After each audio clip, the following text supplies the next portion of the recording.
Sinepi graudiņš, vārds katrai dienai. Mantojums, kas iepriecina.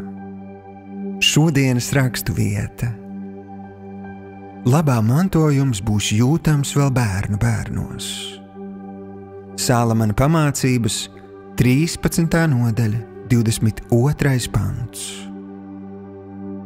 Šodienas pārdomas. Mācītājs un biznesa konsultants Keits Ferrante ir secinājis, ka, lai atstātu labu mantojumu saviem bērniem un savu bērnu bērniem, mums ir jāstrādā pie 3 pamatjomām – šķīsti motīvi, attiecības ģimenē un Dieva klātbūtnes apzināšanās.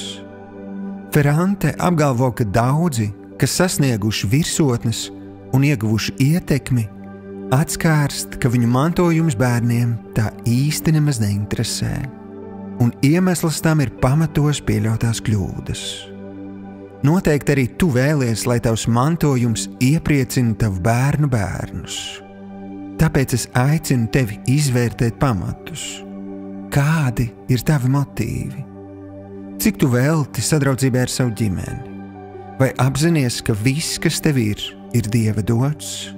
Vai apzinies, ka viņš tevi ļoti mīl un tieši tagad ir ar tevi? Šodienas lūgšana. Tēvs, paldies par ģimeni. Paldies par dāvanām un talantiem, ko esi uzticējis man.